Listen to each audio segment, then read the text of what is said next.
جس نے عصر کی نماز چھوڑی وہ ایسے ہے جیسے اس کے فیملی والے اس سے لے لیے گئے، یعنی ہی اور she has lost their family members, اس کی تمام چیزیں اس سے لے لی گئی۔ اللہ تعالیٰ بہت رحمان اور رحیم ہے، بے شک اللہ چاہے سارے گناہ معاف کر دے، لیکن آن دی ادر ہے یہ احادیث اس لیے ضروری ہے کہ ہم اللہ کو مذاق نہ بنا لیں، اللہ کو مذاق میں نہ لیں۔ دیکھیں اللہ نے فیکٹری لگائی ہے گناہ معاف کرنے کی، وضو کیے گناہ معاف، مسجد کی طرف جا رہے ہیں گناہ معاف ہو رہے ہیں، نماز پڑھ رہے ہیں گناہ معاف ہو رہے ہیں، نماز کے بعد بیٹھ کے ذکر کر رہے ہیں گناہ معاف ہو رہے ہیں، اور کیا چاہیے؟ کئی لوگ ہیں جن کی زندگی میں کوئی ڈیفیکلٹی آتی ہے، مسئلہ چل رہا ہوتا ہے، سمپل فارمولا، ان کو چاہیے کہ وہ اعمال کرنا شروع کر دیں جو اللہ کو پسند ہے، اللہ کے فیوریٹ بن جائیں، انشاءاللہ مسائل کو اللہ سنبھال لے گا، سمپل فارمولا۔ اسی طرح یہ حدیث اب عصر کی نماز کتنی ضروری ہے۔ اب یہ ایسی حدیث میں آپ کو اس لیے سنا رہا ہوں تزکیے کے لیے، کچھ لوگ ڈی موٹیویٹ بھی ہو جاتے ہیں ایسی حدیث سے، کہتے ہیں کہ دیکھیں جی ہمیں تو پہلے ہی بڑی مشکل ہو رہی نماز پڑھنے میں، آپ ایسی حدیث سنائیں گے تو وہ موٹیویشن رہی صحیح بھی جائے گی۔ دیکھیں ہم سچ بتا رہے ہیں، جو نبی صلی اللہ علیہ وسلم نے بتا دیا وہ ہمیں بتانا چاہیے۔ تو سچ تو یہ ہے کہ اللہ کے نبی صلی اللہ علیہ وسلم نے فرمایا کہ جو کوئی بھی عصر کی نماز جان بوجھ کے چھوڑتا ہے اس کے تمام اعمال نل اور وائڈ ہو جاتے ہیں، اس کے تمام اعمال اللہ نل اور وائڈ کر دیں، یعنی اتنا بڑا گناہ ہے عصر کی نماز چھوڑنا، ٹھیک ہے۔ ایک اور حدیث میں آتا ہے جس نے عصر کی نماز چھوڑی وہ ایسے ہے جیسے اس کے فیملی والے اس سے لے لیے گئے، یعنی ہی اور she has lost their family members, اس کی تمام چیزیں اس سے لے لی۔ اب اسلاف بہت زیادہ خیال چونکہ نماز کا کرتے تھے، تو ان میں سے کسی کی نماز اگر عصر کی نکل جاتی تھی فار سم ریزن اور فار ویلڈ ریزن، تو وہ ایک دوسرے سے افسوس کرنے آ جاتے تھے، پائس پریڈیسیسرز کی بات، افسوس کرنے والی بات ہے، ٹھیک ہے، اگر عصر نکل جائے۔ تو یہ ہمارے لیے موٹیویشن ہے کہ عصر کی نماز کی خاص حفاظت ہے، اور یہ قرآن میں اللہ تعالیٰ نے کہا کہ صلاۃ الوسطیٰ کی خاص حفاظت کرو، بیچ کی وسطیٰ، وسط بیچ کو کہتے ہیں نا، بیچ کی نماز عصر کی نماز، عصر کی نماز کی خاص حفاظت کرو۔ تو عصر کی نماز کے بارے میں یہ بھی آتا ہے کہ منافقین کی جو عصر کی نماز ہے وہ ہے جب بالکل سورج غروب ہونے والا ہوتا ہے اور وہ ایک دم سے اٹھتے ہیں اور اٹھ کر جو ہے نا وہ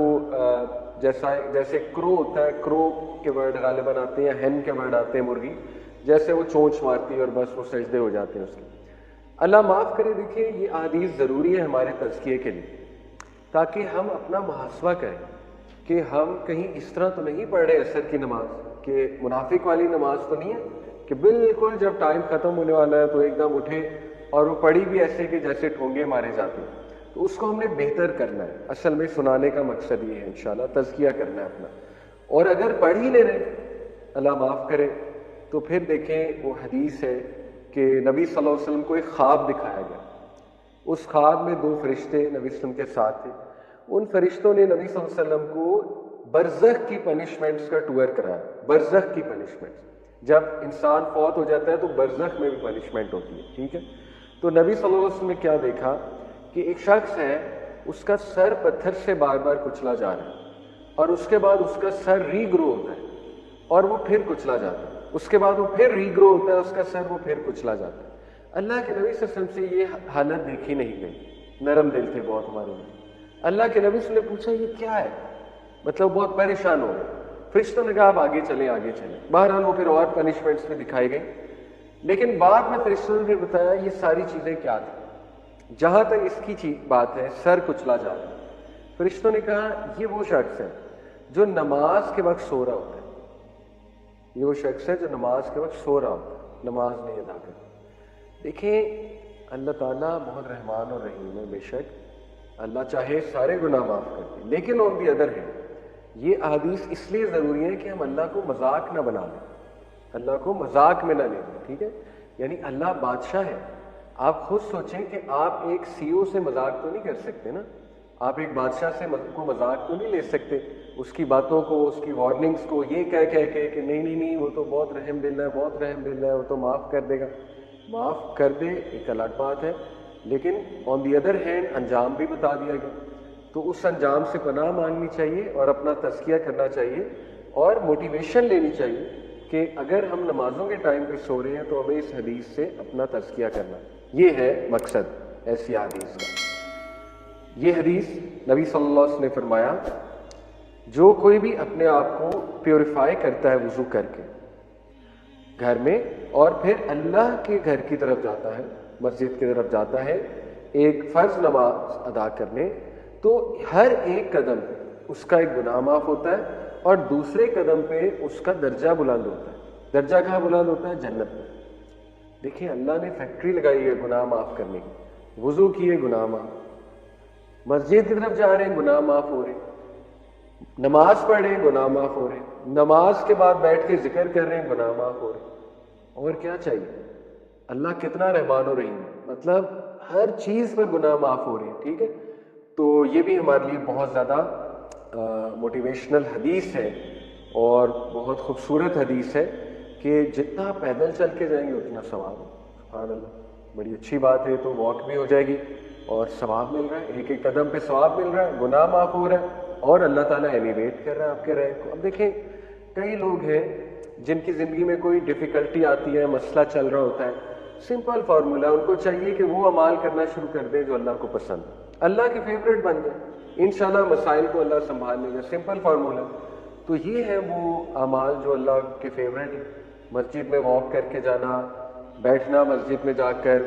ذکر کرنا نماز کے بعد، یہ تو اللہ کے فیوریٹ اعمال ہیں، تو ان کو آپ اپنا لیں انشاءاللہ، صدقہ خیرات کریں، چیریٹی کریں، علم کے ساتھ جڑ جائیں، کلاسز میں آنا شروع کریں، یہ سارے اعمال اللہ کے فیوریٹ اعمال ہیں، انشاءاللہ اللہ تعالیٰ آسانی پیدا کرے گا آپ کی لائف میں۔ اوکے، یہ صحیح حدیث ہے ترمذی کی اور ابو داؤد کی،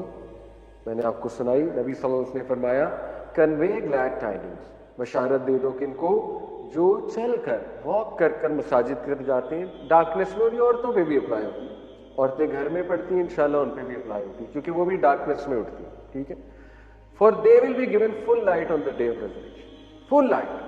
فل لائٹ دی جائے گی قیامت والے دن، اس فیز میں جب لائٹ کی بہت اشد ضرورت ہوگی۔ صحیح بخاری کی حدیث، اللہ کے نبی صلی اللہ علیہ وسلم نے فرمایا اینجلز، ملائکہ تمہارے لیے دعائیں کرتے ہیں ایز لانگ ایز تم اس جگہ پر بیٹھے رہتے ہو جہاں پہ تم نے نماز پڑھی، یعنی مصلی پر، اور بیٹھ کر وضو کی اسٹیٹ میں، اور بیٹھ کر ذکر کرتے رہتے ہو۔ فرشتے کیا کہتے ہیں؟ اے اللہ اسے معاف کر دے، اے اللہ اسے معاف کر دے، اے اللہ اسے معاف کر دے۔ دا quickest way to get فارگیون from اللہ از دس، کفارات تین ہیں، کفارات ہوتے ہیں ایسے اعمال جن سے گناہوں کا کفارہ ہوتا ہے، حدیث میں مینشن۔ پہلا کفارہ ہے کفارات میں سے وہ شخص جو سردی کے موسم میں وضو کرتا ہے، اللہ اس کے گناہ مٹا دیتا ہے، فرشتے اس کے لیے